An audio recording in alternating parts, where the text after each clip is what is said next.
Today we're talking about a G.I. Joe taken to the next level. A guy who could be an entire G.I. Joe unit by himself. A super soldier dubbed the Super Trooper. The idea of an enhanced soldier has been around for decades in both fiction and real life. Research and development have all been around in an attempt to gain a tactical advantage over adversaries, and this is not a new concept. From Captain America to RoboCop to the Red Room's Black Widows or Terminator, even Highland's Starship Troopers or the Clone Troopers and Stormtroopers of Star Wars or Halo's Master Chief or the Space Marines of Warhammer or even Van Damme's Universal Soldier. The idea has been explored a lot in literature and fiction, and it doesn't stop there. In the 1800s, Nietzsche put forth the concept of the Übermensch, a Superman concept that Zarathustra said humans could aspire to. German Wehrmacht soldiers in World War II were given methamphetamines in the form of Pervitin, nicknamed Tank Chocolate, and Isofan. On these pills, soldiers could march for days, staying awake and alert, fueling the Blitzkrieg and later the D-Day defense efforts.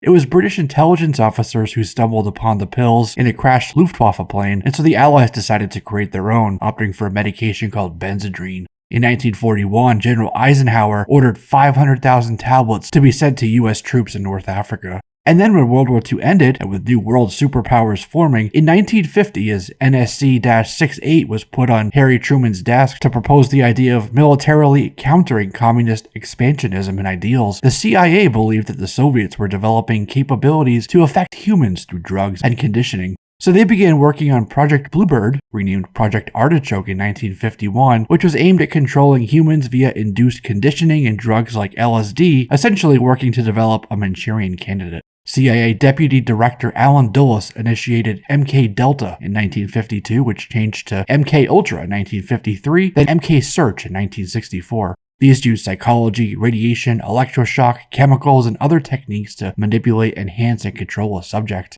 This later evolved into psychoenergetics research in the form of remote viewing via CIA projects like Grill Flame, Sunstreak, and Gondola Wish, along with research into things like telepathy and psychokinesis. These were efforts undertaken in the 1970s in collaboration with the Stanford Research Institute. These were classified efforts to maximize and weaponize the human potential. In 1958, DARPA, the Defense Advanced Research Projects Agency, immediately began work on exoskeletons for soldiers and other load-bearing assists to, among other things, mitigate fatigue. In line with that concept, General Paul Gorman sketched out something called the Super Troop exoskeleton that would protect warfighters from ballistic and CBRN threats. That's threats of a chemical, biological, radiological, or nuclear nature. From 1999 until around 2000, DARPA was working on the metabolically dominant soldier, testing biopharmaceuticals, genetic modifications, and brain implants in the form of DSO, brain-machine interface, with the intent to make soldiers fight harder, faster, and longer.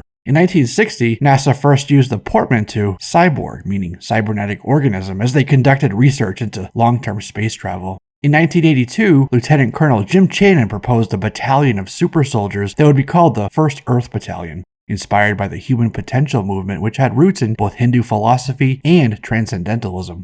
As such, Channon called his soldiers warrior monks. DARPA also developed the Warrior Web program. Task A was to look at injury mitigation, regenerative actuation, adaptive sensing, analytical enhancements, while Warrior Web Bravo, or Task B, sought to develop an integrated suit. In 2013, as part of the Department of Defense's EHO, Enhanced Human Operations effort, DARPA worked with SOCOM to develop an exoskeleton called Talos, the Tactical Assault Light Operator suit. The 1990s Land Warrior program looked at fielding warfighters with integrated technologies that allowed the soldiers to interface with both their M4 and in 2003, when it moved from Raytheon to General Dynamics, integration with a Stryker ICV. In 2005, Land Warrior ATD was merged with Future Force Warrior ATD to streamline Land Warrior and Mounted Warrior research and development. Then there was 2009's U.S. Army program called the Future Soldier 2050 Initiative, followed by the Cyborg Soldier 2050 program. These are looking at HSI technologies like direct two-way data transfer for direct neural enhancement, optical and auditory enhancements for increased SA and battle space orientation and awareness, along with intelligence, optogenetic bodysuits for muscular control, C3 integration, biotelemetry, wound and bleed management, ergogenics, along with ballistics, flame, and CBRN protection. In recent years, DoD has been developing the military application of respirocytes, which one nanotech researcher says would allow someone to hold their breath underwater for 4 hours or sprint at top speed for 15 minutes without stopping to breathe.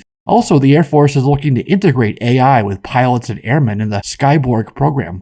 And so, it was inevitable that this R&D would find its way to G.I. Joe, and in 1988, Super Trooper was offered as a mail-in offer. Some figures had a mini comic along with a certificate, and once you had enough of the certificates, you could redeem them for a Super Trooper action figure by mailing them in with a $1 check or money order. Super Trooper had the chrome helmet like crankcases, chrome knee pads, a chrome armored chest rig, chrome ballistic shield, and even a chromed out version of Dialtone's 9mm Parabellum SMG. Advertising called him metallized, complete with silver-plated kit and loadout. It's all vac metal. This is very fitting for a figure that came out in the 25th anniversary year, the silver anniversary year. Larry Hama was going to name Super Trooper Virgil Carmody and give him the codename Hardcore during the development phase, but this was changed to give their employee, who'd soon be leaving, a thank you. In the United States, Super Trooper was entered into production with the government named Paul Latimer, who was born in Dayton, Ohio. Paul Latimer is the name of a real Hasbro brand manager who perhaps was a fan of ABBA and who was one of the people who would go between the US and UK Hasbro offices. The only other Latimer was Admiral George Latimer, who showed up in a Sumbo episode called Sink the Montana. As soon as Latimer was old enough, he enlisted in the United States Army, then took the test to West Point Prep School, which was a combination of an academic prep program, a military program overseen by the Battalion Tactical Department that lasted a full 10 weeks and covered things like land navigation, basic rifle marksmanship, basic readiness training, and familiarity with some crew-served weapons. The third component is the athletic program, which covers strength, military movement, mental resiliency, and functional movement. With a 60% attrition rate, U.S. MAPS is tough, but Latimer was on track for admission to West Point and to become a commissioned officer. However, the Joint Chiefs of Staff had their eyes on this standout, so Latimer was offered another program that was a classified black program, one that had a low profile and little opportunity for advancement. Despite being a promising cadet with a bright future, Latimer accepted the offer. This was a program so secret it had no name. So Latimer graduated top of his class at West Point, became an 01 second LT, though he would later be promoted to 02 pay grade.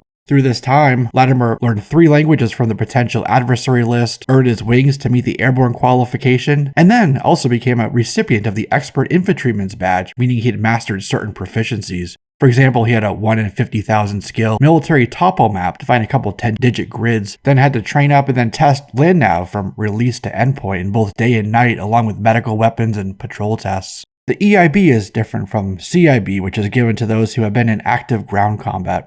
Even if he'd earned both, he's only allowed to wear one or the other, but meeting these requirements allowed him into the program. And then once out of the program, Latimer became an 02 and is both 11 Bravo and 46 Alpha, a public relations officer. Despite not being injected with a serum like Marvel's Captain America, from the Super Soldier program, Latimer became the Super Trooper and donned his garish, highly visible, highly reflective gear and headed into various hot zones for PR and propaganda efforts. I wouldn't be surprised if he was secretly a CIA knock at the time as well, using his media publicity as cover to gather humans and conduct other off-the-books missions for Langley. Otherwise, he's the guy crushing through skylights and TV commercials to inspire people to enlist and support the US military. This was all training as a prototype of the next generation for American fighting soldiers. In Operation Single-Handed, Super Trooper was finally called up for active duty by a guy named General Hawk. Hawk sent him in to help Falcon, Chuckles, Psych Out, and Fast Draw, who were pinned down and cut off somewhere in a place called Aspia. They were incredulous when word came over the radio that they were getting a replacement.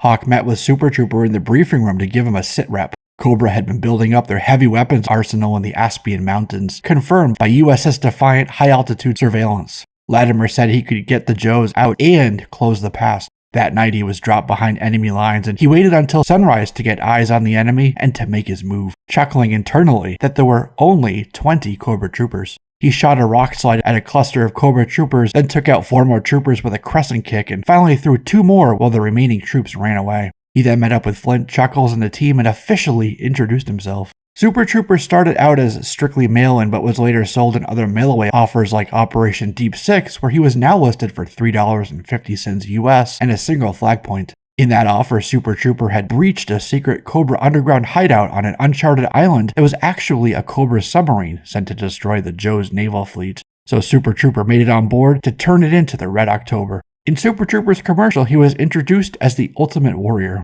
Interestingly, in 1991, another G.I. Joe, Sergeant Slaughter, beat the Ultimate Warrior at the Royal Rumble in Miami, Florida to become the WWE World Heavyweight Champion with a quick assist from Macho Man Randy Savage, but that's when Macho Man was called the Macho King. There's no connection there, but that's what came to my mind. Speaking of wrestling, Super Trooper also evokes Jesse the Body Ventura's Captain Freedom from the Running Man film, and he would later team up again with Arnold Schwarzenegger that same year, 1987, for the Predator film. Funny enough, when Slaughter went from Beautiful Bobby to Brutal Bob, he sold his flamboyant gear to a wrestler that was just starting out, Jesse Ventura. Okay, let's get back on track now. Super Trooper also has a little Super Joe and the Shield in him from the Super Joe Adventure Team. Across the pond, for Marvel UK and Action Force, while he's different people, Super Trooper's information is a bit more robust and comprehensive. Though listed on his intelligence profile without a government name, we have Captains Joe De Niro and Glenn Goddard, who went through the Super Trooper program. This program was highly classified and, unlike its US counterpart, would remain in the black world.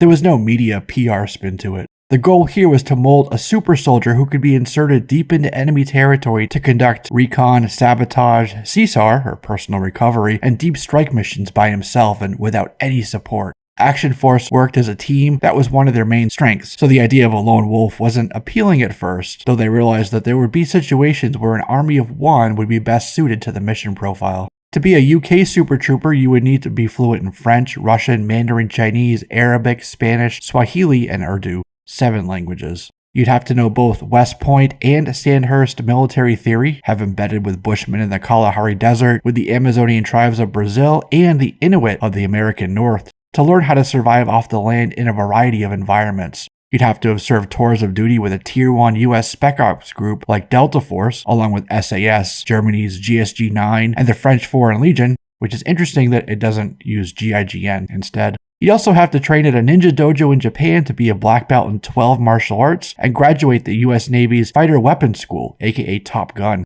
He'd have to have flown gunships with Fort Hood's 1st Air Cav, along with being a tank commander with the German Army. It's possible that Latimer and De Niro passed through the same program, as it's clear that the UK version is a joint operation between countries, and so thus must have had candidates from multiple countries. His Action Force advertising calls this freedom fighter a one-man army, a classified super trooper that is one of the most highly trained soldiers in the world. As we mentioned, he's fluent in 7 languages, a martial arts expert, and it also says he's a military strategist. He can fly jets, rotary wing craft, and tanks. And similar to the US version, the UK Super Trooper required us to collect 3 Super Trooper tokens and to mail them off to Action Force HQ with a £1 post and some packaging to get them back in the mail. In Marvel UK's Action Force Monthly, reprinted in America as G.I. Joe European Special Missions 12, we see Super Trooper at the end of the program, down from 15 candidates to the last 2, and those 2 were introduced as the 31-year-old Captain Joe De Niro, who could quote the manual blindfold and add a few chapters of his own, along with 35-year-old Captain Glenn Goddard.